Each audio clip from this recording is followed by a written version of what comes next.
À lui tout seul, il représente près de 50% du paysage audiovisuel français. Depuis 1999, il préside aux destinées de France 2, France 3 et France 5, devenue en août 2000 la holding France Télévisions. Son navire représente 8500 salariés et un budget de 2,5 milliards d'euros. C'est bien sûr le chef d'entreprise qui nous rend visite dans VIP, mais c'est aussi l'homme que nous nous attacherons à découvrir cette semaine. Marc Tessier, bonjour. Bonjour. Bienvenue dans VIP. Dans cette première conversation, nous allons parler de votre parcours professionnel qui est marqué par une forte détermination. On va parler de vos études aussi. Vous avez fait ce qu'on appelle l'X, Polytechnique, reçu brillamment dès la première fois. Vous avez fait l'ENA où, il faut le dire, vous êtes prodigieusement ennuyé quand même.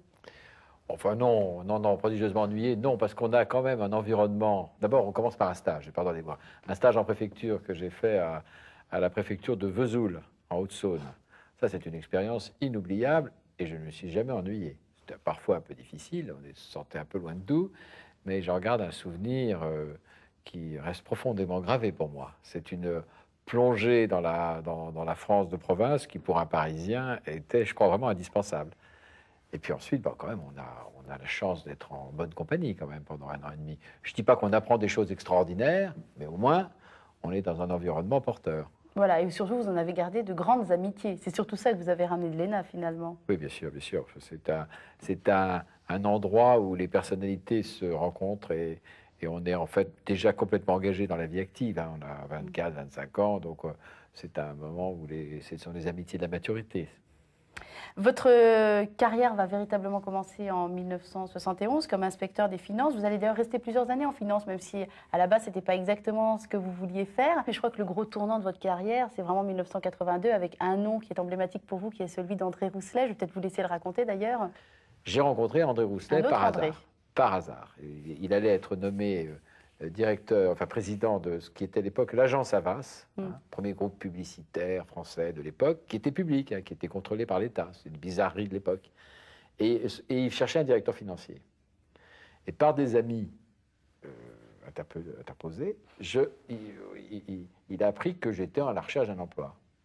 Donc il m'a appelé et il m'a, après 2 entretiens, dit écoutez, voilà, si ça vous intéresse, venez à la direction financière de l'agence Havas. J'ai pris tout de suite le poste et c'est comme ça que je suis tombé dans le monde de la publicité, de la télévision et maintenant du cinéma. Oui, surtout que André Rousselet vous a vraiment véritablement pris sous son aile et il vous a fait participer à ce fameux projet de 4e chaîne cryptée en couleur qui est né en 84 et qui était Canal+. Vous êtes un de ceux qui avait travaillé avec acharnement pour que cette chaîne voit le jour. Vous avez occupé aussi plusieurs postes à responsabilité à Canal+, avant d'en partir au bout de quelques années, douloureusement d'ailleurs. Oui, enfin ça c'est un parcours que beaucoup de gens connaissent. Hein. D'abord, ce que je crois qu'il faut dire, c'est que la vie professionnelle, elle est quand même faite pour beaucoup, hein, c'est la totalité des personnes que je connais, de ce genre de hasard. Quelqu'un cherche quelqu'un d'autre, vous rencontre comme par hasard, et vous vous plaisez, ça y est, c'est parti. Ensuite, il faut évidemment assumer, mais il faut quand même démarrer. C'est la chance. Et la chance, moi j'en ai eu beaucoup. Celle-là m'a permis d'arriver donc à l'agence Havas. Et ensuite, André Rousselet, avec une seule idée en tête, mais déjà en arrivant, c'était de lancer cette fameuse 4e chaîne, qui serait une chaîne, la première à ne pas être publique, et la première à émettre 24 heures sur 24, enfin presque 24 heures sur 24, et enfin la première à être payante, parce qu'à l'époque, le gouvernement disait, on ne peut pas lancer une chaîne gratuite, parce qu'elle va concurrencer les chaînes publiques, dont TF1, et il n'est pas question de créer une concurrence avec les chaînes publiques. Payantes, vous comprenez, il faut des abonnements, il y aura un peu de téléspectateurs au départ, ça fera du bien à l'économie française, très bien. C'est comme ça qu'on est parti sur le projet. Et André Rousselet, après quelques mois de travail, pas en commun, parce que j'étais sous ses ordres, m'a dit, Marc Tessier, est-ce que vous voulez vous occuper de la mise en orbite de ce projet? Ce que j'ai fait avec les équipes de l'agence Havas en tant que directeur général.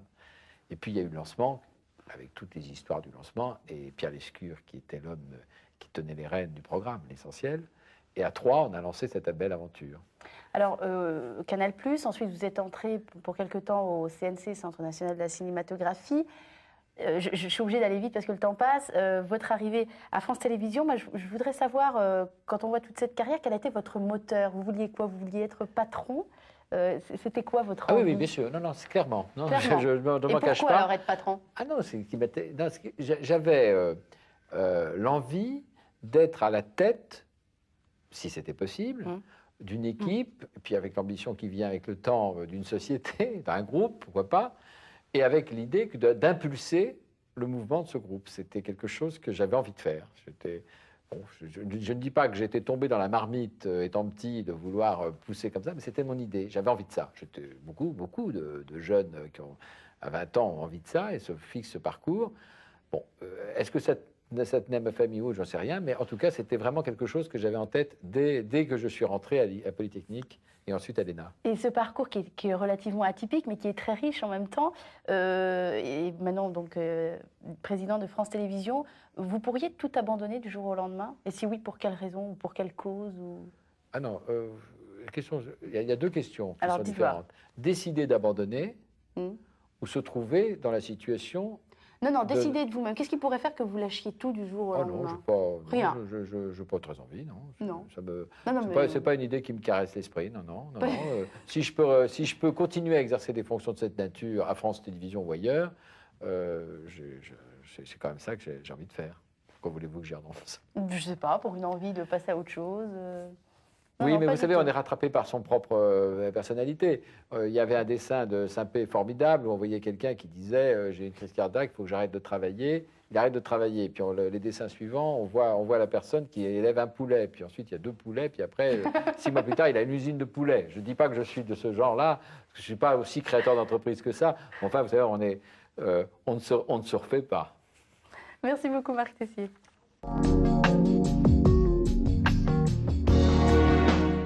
Citation de Woodworth.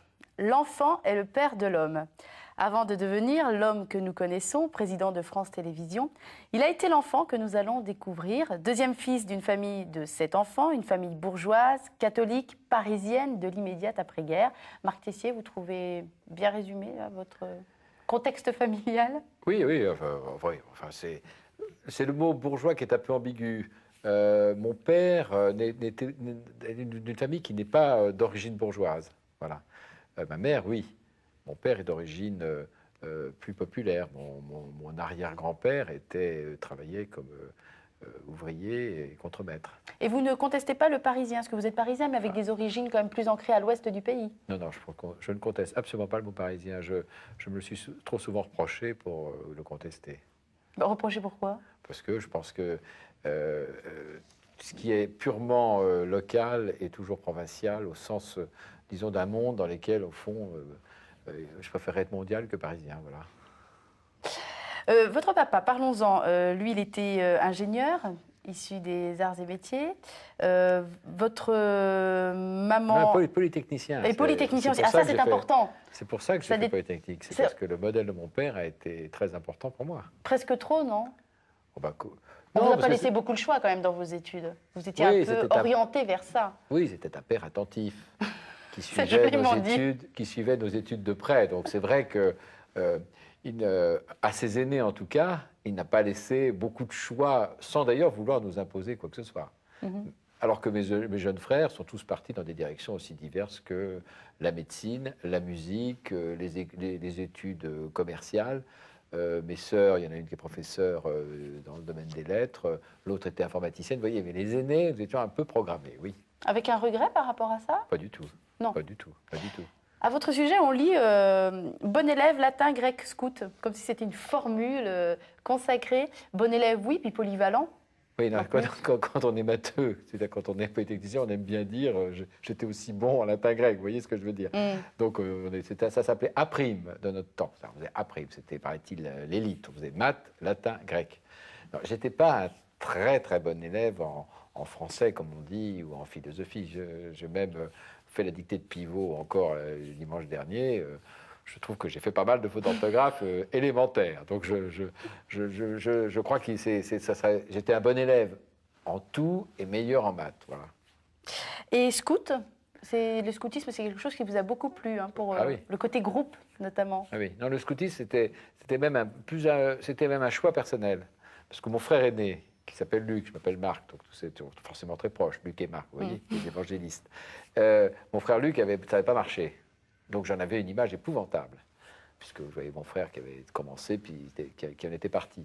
Et moi, l'un de mes meilleurs amis était scout. Et un jour, j'ai dit à mon père, j'ai envie de faire du scoutisme. Donc c'est en plus un acte volontaire. Et j'ai adoré. Et qu'est-ce que vous en avez retiré de cette expérience scout? Qu'est-ce qui vous a tellement plu alors? Ah, ben, c'était l'aventure en commun.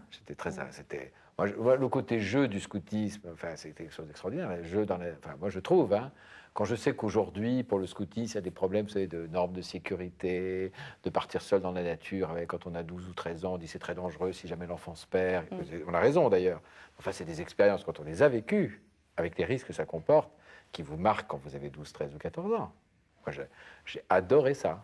Et le côté veillée, chant, etc., Oui, vous l'avez je gardé? chante absolument faux, mais j'adore le côté veillé. Je garde ce rêve d'enfance, oui. Votre frère, justement, vous en avez parlé, Luc Tessier, quand il parle de vous, enfant, il vous décrit comme... il a dit qu'il validait ce propos, hein, qu'il vous décrit comme coléreux et désordonné. Mais il a sûrement raison, parce que je suis resté un peu coléreux, mais moins qu'avant, et désordonné, mais un peu moins qu'avant. Disons, bon, il a raison, et j'y ajouterais plutôt un mot qui met ça en facteur commun, trop impulsif. D'accord, trop impulsif. Donc, en fait, ces qualités ou ces défauts, au choix qu'on vous a reconnus dans le milieu professionnel, parce qu'on a quand même souvent parlé de vos colères noires, c'était déjà présent chez le petit enfant, mais vous avez réussi à les maîtriser. C'est ça que vous êtes en train de nous expliquer. Ah oui. Non, attendez, il faut quand même que je fasse... Ça, c'est une légende. Je ne suis pas coléreux au sens de piquer des colères. Voilà. Et du genre d'insulter les gens, de perdre le contrôle de moi-même et de commencer comme à rugir. Je ne fais jamais ça. Vous pouvez demander à mes collaborateurs et collaboratrices immédiats. Je ne me souviens pas d'un jour où j'ai perdu mon contrôle au point de dire à des gens des choses épouvantables, ce qui est le propre du coléreux. Donc c'est une légende. Mais je monte en sauce au sens où je dis aux gens clairement ce que je pense en des termes que j'espère normaux. Un caractère bouillant, quoi. Si vous voulez, sans doute. Oui. Ça vous énerve un peu quand on n'arrive pas à vous suivre. Un peu, oui. Et, on sent qu'il y a deux dimensions en vous. On sent quand même le chef d'entreprise qui va faire ce qu'il a à faire, qui va analyser les choses, etc. Et vos amis parlent souvent d'une grande sensibilité vous concernant aussi. Comme si vous cachiez justement cette sensibilité derrière l'image du chef d'entreprise, comme on dit régulièrement, le costard-cravate. Vous êtes d'accord avec ça aussi S'ils le disent, c'est que c'est vrai. Donc vous êtes d'accord. Parce que non, mais c'est très difficile de se qualifier soi-même, vous savez. Ça fait très vite autosatisfaction, autocongratulation. J'aime pas trop ça. Non, je pense que on fait évidemment sa propre introspection, et en particulier l'enfance ou le rappel de l'enfance aide. Mais c'est pas à soi-même d'expliquer qui on est. On n'a qu'à le démontrer. Et le petit Marc Tessier, il penserait quoi de Marc Tessier devenu adulte? Ah, ça, j'en sais rigoureusement rien. J'ai du mal parfois, quand je regarde des photos, je pense que beaucoup sont à me dire, mais à quoi pensait à ce moment-là cet enfant que je vois et qui est moi? J'ai des souvenirs forts, par exemple. J'en ai un très très fort. C'est avec un soir de réveillon de Noël, de Nouvel An. J'étais seul avec mon grand-père, qui était un homme veuf, et mes parents m'avaient dit « accompagne ton grand-père au Sacré-Cœur pour la messe de midi ». Donc nous revenons ensemble, tous les deux, on prend le métro. C'était en 1960, et je me souviens de mon grand-père me disant « Marc, comment tu te vois en l'an 2000 ? Moi, je ne serai plus là, mais toi, en l'an 2000 ». Et je lui avais dit « en l'an 2000, je serais mort ». Et après, pendant plusieurs heures, je m'étais dit « mais en l'an 2000, j'aurais… » Je ne le voyais même pas, vous voyez. Et cette terreur de l'enfant par rapport à ce parcours qu'il voit avec ses parents, cette espèce de sentiment d'être encore un enfant par rapport aux enjeux, ça, je le vis encore très fortement. Et inversement, aujourd'hui, vous ne voyez plus l'enfant que vous avez été, en fait. Si, bien sûr, il y a des souvenirs qui remontent. Si on veut bien mais il faut, dans mon cas personnel, il faut que je me concentre. Ils ne viennent pas spontanément. Merci beaucoup, Marc Tessier.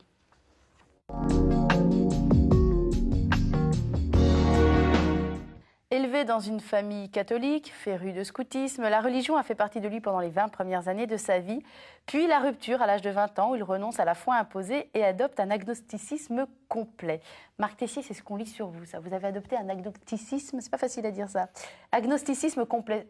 Qu'est-ce que c'est qu'un agnosticisme complet? Oui, enfin, Il y a des agnosticismes incomplets Même moi, je ne suis pas sûr que c'est le terme que que vous j'utiliserais. avez employé. Non, j'ai fait, comme beaucoup d'autres, l'expérience de la connaissance d'autres religions à l'époque, par la lecture, hein, tout simplement, plus que par des rencontres d'ailleurs. Et puis, j'ai toujours été un grand féru d'histoire. Donc, je lisais beaucoup de romans d'histoire, comme ma mère d'ailleurs, qui était une passionnée d'histoire. Et au fur et à mesure que le temps a passé, j'ai eu comme une espèce de, comment dire, non pas une critique de ce que m'avait enseigné l'Église catholique. Je suis assez peu critique sur l'Église catholique, je m'empresse de le dire, mais le sentiment que ce n'était pas révélé, que c'était plutôt une très belle expérience humaine à mettre en parallèle avec d'autres très belles expériences humaines vécues dans d'autres cadres religieux, d'autres cadres sociaux, avec d'autres références historiques. Et donc, progressivement, sans rompre avec ce que m'avait enseigné l'Église, et que j'avais quand même fortement intériorisé, y compris dans ma période d'adolescence et même post-adolescence, puisque ce sont des changements qui sont intervenus très progressivement entre 20 et 30 ans, je me suis éloigné de la pratique, je me suis éloigné du mot croyance, je ne me suis pas éloigné du mot respect. Or, je pense que dans le mot agnostique, il y a le mot « a » qui est le privatif « a » qui correspond peut-être à ce que je pense, mais il ne faudrait pas le voir comme on le fait souvent en France, comme quelque chose qui est un refus ou un rejet. Voilà. Je n'ai jamais rejeté cette origine et je ne la rejetterai pas. Mais votre foi telle que vous la pratiquiez, donc enfant et adolescent, c'était quand même, c'était une foi vivante ou c'était plus une foi qui a été transmise parce que tradition familiale? Non, c'est quelque chose que vous aviez vraiment intériorisé alors. Ah oui, c'était vivant, non, c'était très vivant. Vivant. Je me souviens encore, à l'âge de 18 ans, de participer à des... par exemple, dans le Loir-et-Cher, je me souviens d'avoir participé à une semaine pascale dans le Loir-et-Cher, avec un groupe où on allait animer les séances pascales dans les villages du Loir-et-Cher. Donc c'était quelque chose que je vivais profondément, oui. Et aujourd'hui, C'est pour ça d'ailleurs que j'en ai gardé non seulement un très grand souvenir, mais un très grand respect. Parce que quand vous intégrez, quand vous intériorisez les valeurs que vous inculque la religion chrétienne, enfin vous les connaissez, mais en particulier cette valeur fondamentale qui est le mélange entre l'amour et la vie collective, et la notion ecclésiale, pourquoi rejeter ces valeurs alors qu'elles sont fondamentales dans toute pratique sociale? Et aujourd'hui, vous avez une spiritualité qui est vivante, même si c'est sur une autre religion ou... Pas trop, non, pas trop. Je pense d'ailleurs pas assez, à vrai dire. Oui, pourquoi? Parce que... Peut mieux faire. Oui, parce que non, c'est parce que vous savez, les temps dans lesquels vous vous retirez... La spiritualité, c'est quand même, non pas... ça ne nécessite pas le retrait du monde, mais quand même un peu. Et moi, je suis emporté par une espèce de vague permanente et je n'y résiste pas assez. Mais je vis avec quelqu'un qui est lui-même profondément ancré dans sa propre religion, qui est la religion bouddhique. Forcément, donc, ça vous influence alors. Non, mais ça simplement, ça m'aide, plutôt que ça m'influence, à moi-même à me positionner. Mais ça veut dire que vous êtes tourné vers le bouddhisme? Non, pas du tout. Pas plus que je n'ai rejeté les valeurs de la religion chrétienne, pas plus je me sens attiré par le besoin d'adhérer à une autre forme de religion. Mais c'est vrai que je trouve qu'il n'y a pas des différences si importantes entre les deux, d'ailleurs, traditions culturelles que sont le bouddhisme et le catholicisme. Je ne suis pas... Il y a des différences sur le plan... Mais honnêtement, sur le comportement humain et les rapports à la société, les choses ne sont pas si différentes. Ça veut dire que quoi, vous prenez ce qu'il y a de meilleur dans chacune et vous faites votre religion à la carte, comme il y a beaucoup de gens qui le font actuellement ou... Vous savez, aujourd'hui, on a des bouddhistes chrétiens, il faut quand même le faire. Oui, oui. Je trouve ça assez Non mais, extraordinaire. non, mais j'ai tort sans doute, mais je n'y pense pas souvent. Voilà ce que je veux dire, malheureusement, et pas assez. Mais non, je pense qu'on est très profondément imprégné par, au fond, ce à quoi on a cru et ce qui vous a été enseigné. Si le modèle qu'on vous a montré est quand même un modèle qui est beau, pourquoi? Je ne vais pas rejeter quelque chose que je trouve beau. Et d'ailleurs, de temps en temps, c'est pour ça que quand on critique certaines pratiques, ou même la personne avec qui je vis critique certains usages de la religion catholique, je me surprends à la défendre. Vous voyez, pour dire, mais non, tu n'as pas compris, c'est pas pour ça que ces rites ou ces comportements, par exemple, un comportement incompréhensible, vous dites, c'est l'Eucharistie, c'est incompréhensible. Je me surprends à lui expliquer ce que c'est que l'Eucharistie. Et le pape, vous êtes en quelle position par rapport à lui? Si vous voulez, ce n'est pas la dimension, la dimension de hiérarchie papale et de la notion de dogme, est probablement ce qui m'a éloigné de la religion catholique. Non pas le pape en tant que personne, hein, je m'empresse de le dire tout de suite, ni les évêques en tant que personne, mais simplement ce système hiérarchique pour maintenir une communauté, non pas simplement dans l'action, ce qui est beau, mais dans la croyance. Ça, je ne suis pas sûr que... Je suis trop individualiste. C'est pas donc la partie qui m'est le plus éloigné aujourd'hui. En même temps, ça c'est ce qui est humain. Ce qui est important, c'est la foi qui vient de Dieu. Oui, mais là je parle de moi. Je ne rejette pas. Je ne considère pas que l'Église soit un mal pour la société contemporaine. Bien au contraire. Je trouverais qu'elle devrait d'ailleurs plus revendiquer ses valeurs. Bon, en particulier en France aujourd'hui. Je la trouve un tout petit peu trop discrète. Peut-être pas. Je ne dis pas dans quel sens elle devrait agir. C'est à elle de décider, mais je la trouve un petit peu trop discrète. Trop habitué à l'idée de ne pas affronter la République, comme on dit. Or, on a besoin d'un discours alternatif et différent. Donc, vous voyez, mais bon, est-ce que je peux garder ma liberté par rapport à quelque chose dont je ne conteste pas l'existence?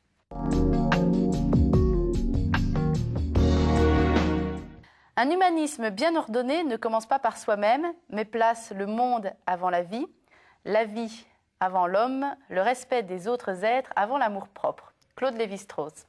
Le respect de l'autre est une valeur très en vogue, beaucoup s'en réclament, mais au moment de l'appliquer, les choses se corsent quand même. Marc Tessier, pourquoi est-ce que pour vous, le respect de l'autre, c'est la valeur la plus importante? Parce que c'est la condition même, d'abord de l'amitié, ensuite de la vie en famille, et plus fondamentalement, de l'apprentissage que l'on peut faire soi-même grâce à ce que l'autre peut vous apporter. Peut-être que je suis trop abstrait, mais en un mot, je résumerai. Le respect de l'autre, on pourrait dire le goût de l'autre, autant que le respect de l'autre. C'est-à-dire, en fait, cette espèce d'intérêt presque avide de savoir ce qu'est l'autre. Et ça rejaillit sur vous-même. Et j'ai été très souvent frappé par le fait que les personnes pour lesquelles j'ai la plus grande admiration, ceux qu'on a cités pour ma vie professionnelle, par exemple, ont une espèce d'acuité à observer et à prendre et à chercher chez l'autre, ce qui prouve du respect, ce que l'autre a à leur apprendre. Et je pense que c'est ça qui est la clé de la vie sociale riche. Est-ce que le respect de l'autre, c'est aussi une conquête sur soi? Oui, bien sûr. C'est une façon de ne pas juger ce qui se passe en dehors de soi à l'aune de ses propres problèmes. Pas facile, hein? Oui, enfin, c'est une discipline en tout cas. Voilà. Oui, je crois que c'est une discipline qui n'est... disons qu'on fait bien de la gymnastique tous les matins, je veux dire, on devrait faire du respect de l'autre tous les jours en y pensant. Vous savez, je suis convaincu pour ceux, je pense qu'il y en a pour lesquels c'est totalement naturel. Je ne crois que c'est naturel, en fait, totalement pour personne. Enfin, il y en a qui sont plus doués que d'autres dans ce domaine et qui sont merveilleux. Mais qui n'a jamais, dans sa vie, tiré profit d'une personne qui l'écoute? Qui n'a jamais, au moment d'une crise personnelle profonde, eu le sentiment qu'il y a des gens dont ils découvrent qu'ils sont capables de vous écouter, et vous découvrez qu'en fait, ils vous écoutent vous, et ils écoutent tout le monde. Ils sont en écoute et en respect. Voilà, ce sont des choses pour moi qui sont à la clé de la vie collective et de la fraternité. D'ailleurs, l'écoute, c'est une qualité qu'on vous reconnaît dans votre entourage. Et en tant que chef d'entreprise aussi, ça joue à ce niveau-là. Ah ben, je ne suis pas sûr que ce soit une de mes qualités premières, parce que je suis un peu rapide aussi, comme ça. Et puis, Vos je proches dis impulsif. collaborateurs. Hein. Mais non, l'écoute est à... Enfin, je veux dire, l'écoute est une... Enfin, c'est la clé de tout, quoi. C'est la clé de tout. Un peintre écoute avec ses yeux. Un musicien écoute avec ses oreilles. Et moi, qui ne suis ni peintre ni musicien, je suis extrêmement frustré parce que je me rends compte que le temps qu'ils ont passé leur ont fait découvrir des univers qui ne me sont pas accessibles. C'est la même chose dans la vie avec les autres et dans le contact. À force de vous imposer cette discipline, vous découvrez sans cesse plus de choses. Et cette sensibilité-là rejaillit complètement sur les rapports que vous établissez. Hein, donc, pour moi, c'est au cœur d'une personnalité, l'écoute de l'autre et le respect. Et ce serait quoi la marche au-dessus du respect de l'autre? La notion d'après? Alors, il y a... Là, vous allez me renvoyer à d'autres valeurs. Non, il y en a une qui est encore plus belle, mais qui est plus difficile, c'est le don de soi. C'est joli. Mais c'est quelque chose qui est... Vous savez, j'ai une amie qui, chaque fois, qui est assez âgée maintenant, et qui, chaque fois que je la vois, me raconte toujours des histoires, parce qu'elle me raconte ce qu'elle fait. Et par exemple, elle me dit, voilà, ben j'ai vu monsieur Attel, monsieur Attel. Alors, je lui dis, comment l'as-tu connu? Ben voilà, je rentrais chez moi le soir, ce monsieur m'aborde et me dit, voilà, je cherche un hôtel, bon, j'ai raté mon train. Ben, je lui dis, mais ne cherchez pas votre hôtel, venez, j'ai une chambre, venez dans ma chambre. Voilà, c'est des gens qui sont capables de ça tout le temps, tous les jours, et qui finalement ont une vie absolument, je le dis, merveilleuse, parce qu'il leur arrive des choses merveilleuses. Combien de personnes seraient capables de répondre spontanément à quelqu'un qui cherche une chambre d'hôtel dans le froid, qui est un homme et qui s'est trouvé, en plus, comble d'ironie, patron lui-même d'un hôtel à Lyon. Et résultat des courses, mon amie a été invitée, évidemment, chaque fois qu'elle allait à Lyon, elle disait, viens dans cet hôtel, venez dans cet hôtel, je vous accueille évidemment en permanence. Voilà, c'est ça la vie. Ça, le don de soi crée la réciprocité et le bonheur. Le problème, c'est qu'on est aussi dans une société qui est très méfiante aujourd'hui. Trop, ça c'est une de mes préoccupations essentielles. Alors, il y a la méfiance légitime. On ne peut pas, par exemple, faire risquer à ses enfants la présence d'une personne qui peut les mettre en danger. Donc, il n'y a pas de vérité absolue dans ce domaine. Enfin, il ne faut pas que la méfiance l'emporte sur le don. Par rapport au respect, il y a un sujet qui est très brûlant en ce moment, qui est la fameuse loi sur la laïcité. Vous avez un avis concernant ça? Parce que là, on est justement sur les notions de respect de l'autre. Jusqu'où va le respect? Y a-t-il des limites au respect? Vous vous positionnez comment par rapport à ce sujet-là? Écoutez, je crois comme beaucoup de ceux qui ont connu un peu, à un moment de leur vie, ces questions des quartiers, des questions du rejet, etc.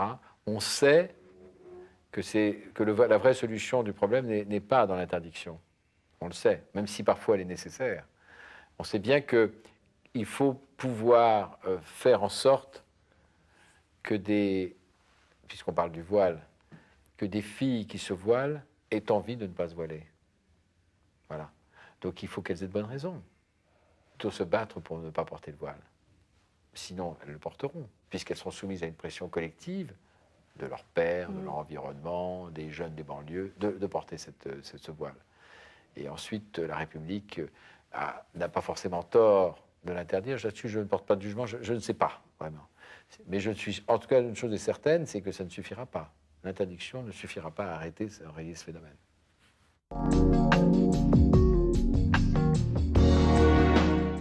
L'Europe, tout le monde s'en fout. Le moins que l'on puisse dire, c'est qu'elle ne passionne pas les foules. Entre Bruxelles qui centralise tout et l'aspect procédurier des dossiers, on n'en parle qu'en négatif, rarement en positif. Ça doit bien vous attrister, vous, Marc Tessier, qui est un Européen convaincu. C'est vrai que je crois que j'ai résumé un peu le sentiment général, non? Oui. Oui, enfin, pourquoi je suis un Européen convaincu? Parce que je suis fasciné par la course à l'abîme. La course à l'abîme? Oui, l'Europe va à l'abîme. Des pays comme les nôtres, qui ont une démographie qui, par définition, puisque nous sommes des pays développés, est une démographie qui est quand même négative, qui vont reposer de plus en plus sur l'immigration, mais qui la refuse, ou en tout cas essaie de la cantonner alors qu'elle est le dernier souffle vital dont nous avons besoin, qui savons de l'expérience historique que notre niveau de vie est lié à notre puissance et pas simplement à nos talents. Parce que le monde, c'est aussi un rapport de force et pas simplement un petit jeu d'échange neutre entre personnes, y compris, vous vous souvenez, pour l'énergie, la bataille qu'il a fallu mener pour retrouver notre accès à l'énergie en France. On oublie ce genre de choses. Tout ça, ça veut dire quoi concrètement? C'est que l'Europe vit sur des standards de grande puissance et en fait n'a plus les moyens de cette grande puissance et le basculement est en train de se produire. Alors il a été annoncé, on disait un jour la Chine s'éveillera, vous vous en souvenez, la Chine s'éveillera. On a parlé à un moment de boom iranien, puis on s'est dit l'Iran ne marchera pas, etc. Mais en fait la réalité, on a eu peur du Japon. La Russie, on s'est dit, bon. Mais dans la réalité des choses concrètes, ça se passe aujourd'hui. Alors ça prend le nom, alors on a affublé ça de noms épouvantables, mondialisation, on dira l'horreur, l'alter-libéralisme ou l'anti-machin, tous ces mots-là. Mais qu'est-ce que ça veut dire concrètement? Ça veut dire concrètement que nous ne voulons renoncer à rien, mais que nous voulons tout, et qu'en même temps, on oublie que ça, c'est pour y arriver, ben, il faut avoir un comportement de puissance. Alors l'Europe, c'est pas forcément... L'objectif n'est pas forcément de faire une nouvelle grande puissance. Je ne pense pas qu'il n'y ait que ce seul objectif. Simplement, ce discours fondamental, c'est que notre identité qui est forte et nos communautés qui sont fortes, on le sait bien. Dans un monde dans lequel la Chine remplira son rôle pleinement et aura aussi un réflexe de puissance, qu'elle a d'ailleurs actuellement, où l'Inde fera la même chose, les États-Unis resteront ce qu'ils sont, le Brésil sera ce qu'il est, et puis puissant, ben, je veux dire, notre économie, elle va foutre le camp. Elle va foutre le camp tout simplement parce que les centres de décision auxquels on est habitué, nos moyens d'action auxquels nous sommes habitués, on croit normal de pouvoir réguler notre propre économie. C'est un privilège que nous avons gagné dans les temps passés en étant dans les premières puissances du monde. C'est un privilège qu'on a gagné, mais qu'on va perdre. Qu'on va perdre. Et quand on l'aura perdu, on n'aura plus que nos yeux pour pleurer. C'est-à-dire que l'Europe n'est pas simplement un objectif de personnes qui pensent que, au fond, la communauté des hommes doit aller vers une plus grande intégration et, au fond, beaucoup plus de décisions collectives que de décisions individuelles de puissance. Ça, je pense aussi. Mais l'Europe, c'est en plus nécessaire. Et les fondateurs de l'Europe, quand ils l'ont pensé, c'est les fameux Jean Monnet, les Maurice Schumann, les Adenauer. Quand ils l'ont pensé, ou De Gaulle, quand il parlait, même avec son ambiguïté, mais de l'Europe, de l'Atlantique à l'Oural, bon, il parlait c'était des mots brillants, formidables, qui exaltaient les foules, etc. Mais ils avaient raison. Ils avaient raison. Il nous disait 30 ans à l'avance, 30 ans c'est une génération, ou deux, attention, dans 30 ans, on vous reprochera de ne pas vous y être engagé. Alors justement, vous vouliez qu'on parle de l'Europe et de ses fondateurs, de ces grandes figures visionnaires. Vous n'avez pas l'impression qu'on s'est quand même beaucoup éloigné de l'idée très belle finalement qu'ils avaient de l'Europe, et nous aujourd'hui on se retrouve avec ce que je disais, avec Bruxelles, tout passe par Bruxelles, ça inquiète tout le monde, oui. C'est très procédurier, ça a l'air très compliqué. Finalement l'Europe ça parle à personne, c'est vraiment à personne, à part quelques personnes bien placées, mais... On est loin de l'idée de départ, non? Ça, c'est l'humaniste qui parle, hein. Ce n'est pas le président de France Télévisions. Je serais plutôt tenu à un devoir d'un peu de réserve sur des tas de sujets. Mais sur ce sujet-là, l'Europe, elle existera le jour où le Parlement européen aura les moyens de prendre le pouvoir. De même que les grandes révolutions se sont toujours faites par les parlements, par les peuples. C'est vrai qu'aujourd'hui, si vous voulez faire une Europe des administrations et des gouvernements, ça sera une Europe de la cuisine. Forcément. Et cette cuisine, alors, elle restera indispensable. À côté des États-Unis, il y a des cuisines aussi internes aux États-Unis épouvantables. La Chine, n'en parlons pas, elle va avoir des problèmes de cuisine à régler, n'en parlons pas, y compris ses problèmes écologiques. Il ne faut pas rêver. Mais il y a un moment où il faut quand même que quelque chose vous soude et un endroit qui représente votre destin. Bon, ben ça, c'est ce qui manque aujourd'hui à l'Europe, ça c'est sûr. Et juste un dernier mot, l'Europe des télévisions, ça pourrait exister, ça ? Ça, c'est une chose qui est aussi difficile à créer du fait de l'Europe des langues. Oui. Bon, ça, c'est le problème de l'Europe. Est-ce que l'Europe des télévisions, c'est une télévision en langue anglaise? Parce que, en gros, c'est comme ça que se pose la question. Ou est-ce que, au contraire, la télévision va être un des derniers replis nationalistes? Ça, c'est une question pour vous. C'est une vraie question. Ça, pour moi, c'est une vraie question. Ça, c'est sûr que la vraie dimension aujourd'hui, c'est de savoir si, en Europe, on peut échanger, en tout cas, les images d'information et rendre compte des débats entre Européens. Ma réponse est que nous le faisons grâce à l'Union européenne de radiodiffusion et les fameux échanges d'images. Enfin, on est loin du compte.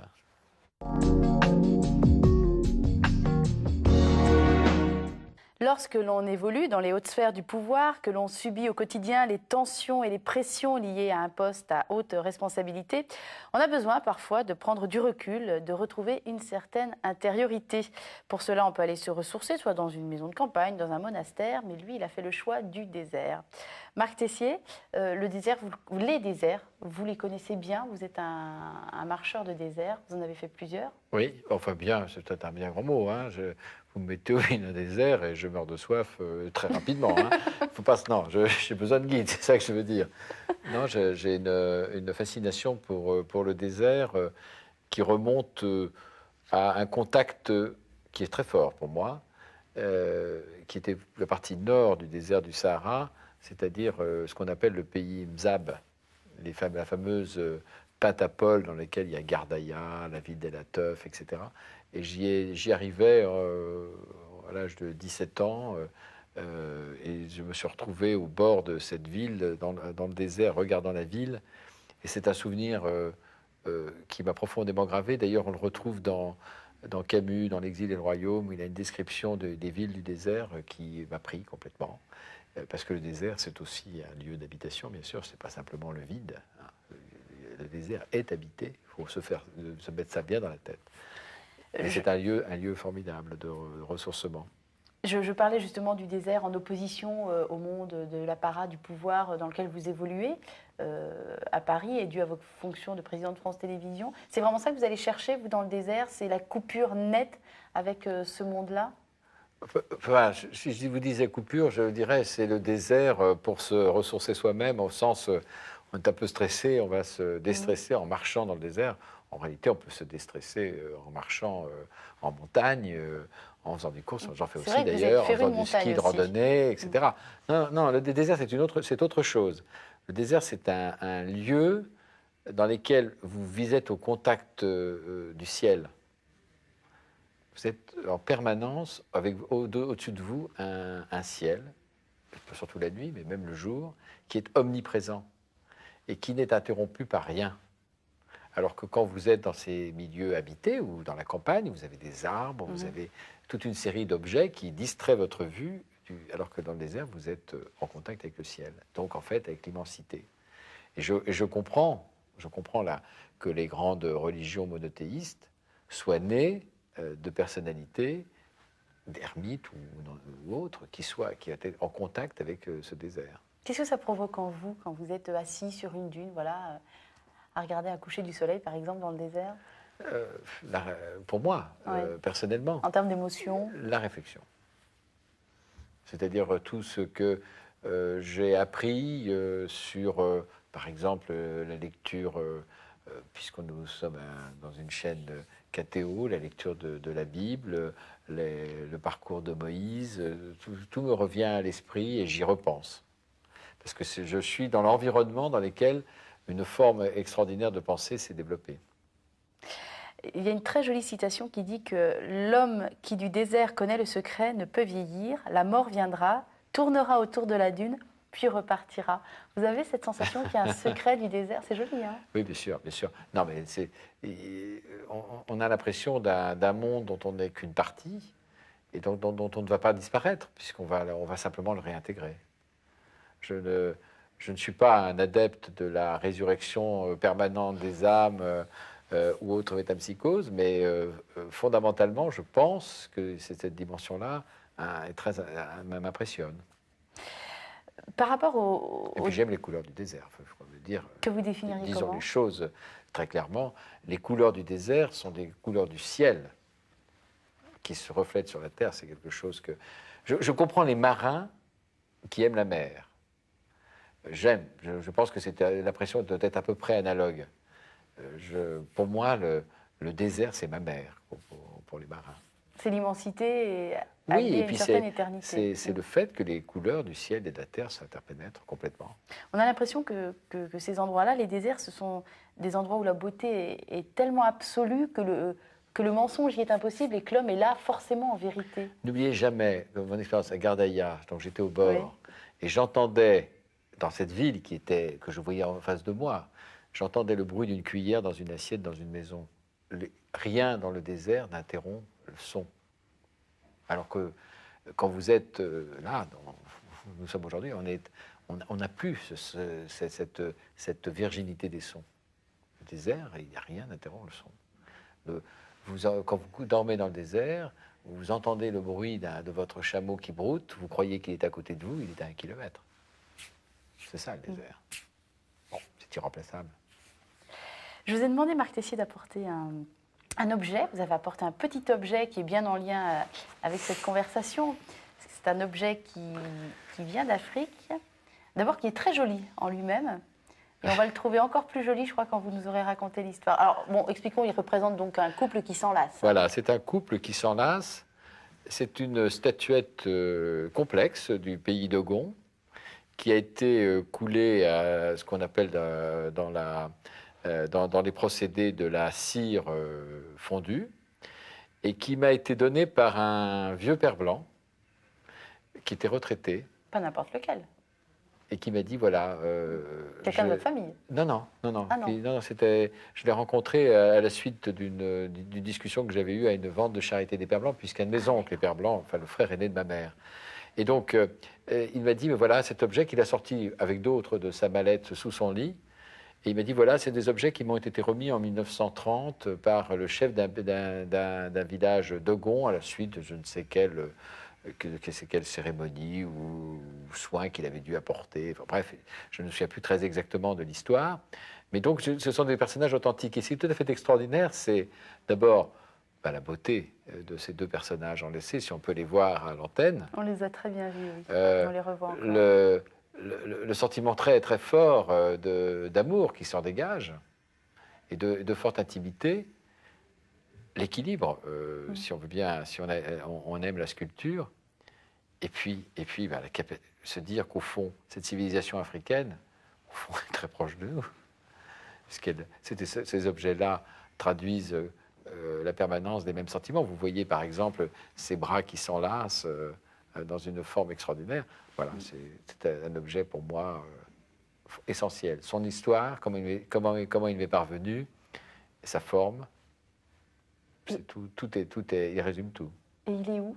Il est installé où, cet objet? Il est installé sur l'étagère derrière mon bureau. Avec d'autres objets, d'ailleurs, mais qui sont moins fascinants que celui-ci. Merci de nous l'avoir apporté. C'est vrai que c'est un très, très bel objet. Merci beaucoup, Marc.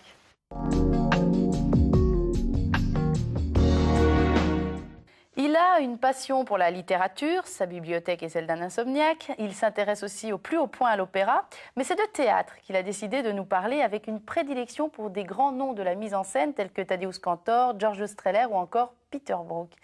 Marc Tessier, ce sont des choix forts là. Vous avez voulu qu'on parle de noms bien précis concernant le théâtre. Là, c'est très précis, oui. Je vais vous y ajouter Vitesse et vous avez fait Vitesse, le tour. Oui, tiens, mais rajoutons-le. Bon, enfin, on peut... ce ne sont pas des choix qui s'inscrivent dans le théâtre, on va dire, classique et accessible à tout le monde.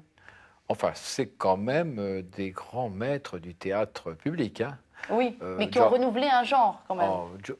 Que ce soit George Strehler et Peter Brook, un peu moins, je le reconnais, pour Tadeusz Kantor, ou Vitesse, c'était quand même on peut dire qu'ils attiraient les foules, quand même.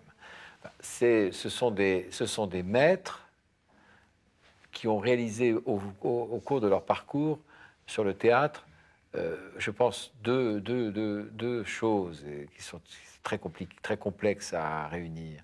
La première, c'est une formidable sensibilité qui n'appartenait qu'à eux. Ils ont chacun une signature. Quand vous allez au Mahabharata, vous savez que c'est Peter Brook.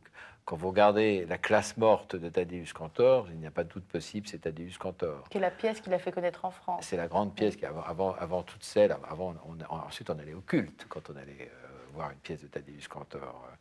Quand la fameuse « Aujourd'hui, c'est mon anniversaire », c'était un monument.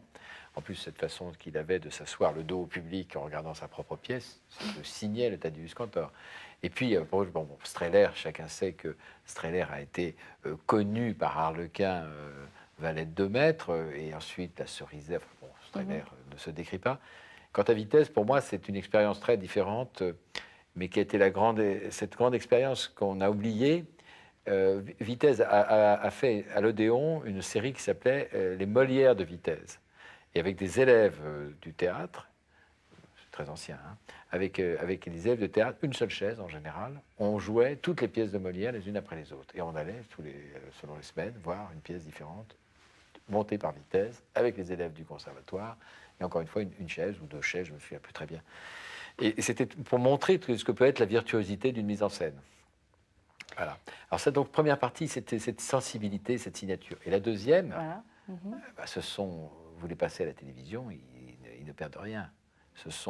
Ces hommes-là ont un art visuel qui résiste à à tous les systèmes de reproduction possibles, imaginables. Vous pouvez voir des photos d'un spectacle de Tadeusz Kantor, et elles vous impressionnent. Il y a une permanence dans ce qu'ils ont fait.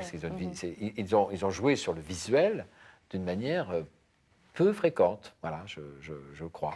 Mais à vous entendre parler, on sent ce qui vous anime. Vous n'avez jamais pensé vous-même à entrer dans ce monde du spectacle à aucun moment? Vous êtes un spectateur comblé, mais vous n'auriez pas voulu être acteur? Vous savez, la notion de don existe. Oui. On a un don, on l'a pas. Il y a des gens qui ont un don. Oui. Après, il faut le cultiver, bien sûr. Mais je ne suis pas absolument convaincu que j'avais le don. Voyez, enfin, peut-être que je me suis trompé, tant pis pour moi, maintenant c'est un peu tard. Mais je pense, en tout cas, j'avais au moins le don d'être spectateur. C'est déjà pas mal. Et le don d'emmener vos amis, j'ai quand même une anecdote que m'a racontée l'un de vos très très bons amis qui est Michel Bon, que vous avez forcé à aller voir avec son épouse une pièce de Bob Wilson. Oui, Victoria, oui. Qu'il a... Ah, c'est pas ce qu'il m'a dit, mais oui, une lettre pour la reine Victoria. Ah oui, A Letter for the Queen Victoria. Qui était du théâtre d'avant-garde. Ils vous ont lâché au moment de l'entracte. Ils vous ont tranquillement attendu au restaurant d'en face. Même avant Il vous en veut encore. Et même avant l'entracte, parce que la pièce commençait par le rideau tiré, en pleine lumière. La reine Victoria tournait sur elle-même et prononçait le mot A Letter for the Queen Victoria, a letter. Au bout d'un quart d'heure, 20 minutes, 25 minutes, ils ont décidé, en l'occurrence Michel et son épouse et d'autres, ont décidé de me laisser tout seul. Et il y avait un voisin de derrière qui a dit « Vous ne voyez pas, vous faites du bruit, la pièce est commencée. » Je me souviens encore. Et ces voisins de derrière qui avaient râlé n'ont pas résisté un quart d'heure de plus. Non, c'était une des pièces de Bob Wilson. Bob Wilson fait probablement partie de ceux qui m'auront le plus marqué aussi avec Le Regard du sourd, qui reste une œuvre emblématique. Mais je ne le mets pas au même niveau, malgré l'admiration que je lui porte, au même niveau que ceux que j'ai cités. Je suis d'ailleurs pas le seul, je pense. Alors, on a parlé théâtre, mais j'ai aussi précisé en introduction que vous étiez un féru de lecture, un passionné de lecture. Et je vous ai demandé justement de nous faire partager un petit moment de lecture, qu'il s'agisse de prose, de poésie. Alors, de chansons, on a bien compris que vous ne chanteriez pas dans cette émission, vous alliez nous épargner cela. Oui, mais en revanche, vous intéressez à la poésie. Et alors, qu'avez-vous choisi comme poème? Non, mais j'ai réfléchi et puis je me suis dit, bon, quel est celui qui me vient le plus rapidement à l'esprit? Alors, j'en ai plusieurs, mais enfin, bon, j'en ai un qui est de Verlaine, que j'adore et que je connais. Mais vous voulez vraiment que je vous le récite? J'insiste. Bon, je vais m'y efforcer. En tout cas, le premier quatrain, c'est « Je fais souvent ce rêve étrange et pénétrant d'une femme inconnue et que j'aime et qui m'aime et qui n'est chaque fois ni tout à fait la même, ni tout à fait une autre, et m'aime et me comprend. » Alors si je continue, car elle me comprend et mon cœur transparent, pour elle seul, hélas, cesse d'être un problème. Pour elle seul. Et les moiteurs de mon front blême est le seul d'essai rafraîchir en pleurant. Est-elle blonde, brune, rousse? Je l'ignore. Son nom, je sais qu'il est doux et sonore comme ceux des aimés que la vie exila. Son regard est pareil au regard des statues. Et pour la voix lointaine et calme et grave, elle a l'inflexion des voix chères qui se sont tues. C'est-à-dire qu'en réalité, vous avez dans ce poème un mélange extraordinaire entre le retour de tous les êtres que vous avez aimés, qui ont disparu, que vous vénérez en vous-même, dont vous êtes d'ailleurs probablement le dernier réceptacle. On ne meurt qu'une deuxième fois quand ceux qui vous ont aimé meurent. Et en même temps, l'amour actuel, puisque cette femme, également, n'est pas simplement un souvenir, c'est aussi une femme qu'on attend. Donc, c'est vrai qu'il y a ce mélange que seul Verlaine pouvait réaliser qui m'a toujours fasciné. Puis, voilà, est-elle blonde, brune, rousse, je l'ignore. Je trouve que c'est un des plus beaux vers de la poésie française. Et un des plus beaux poèmes d'amour aussi. Je pense. Certainement de la poésie française aussi. Notre émission va se terminer, Marc Tessier. Je vous remercie beaucoup d'avoir accepté spontanément notre invitation. Et puis, qu'est-ce qu'on peut vous souhaiter pour l'avenir? Pour moi Mm-hmm. Ah, écoutez, je vais... vous voulez vraiment que je vous dise écoutez, le bonheur dans la vie à deux. Eh ben, je vous le souhaite. Le bonheur professionnel et le bonheur dans la vie à deux. Voilà. Je vous le souhaite sincèrement. Merci beaucoup, Marc Tessier. Merci. Au revoir.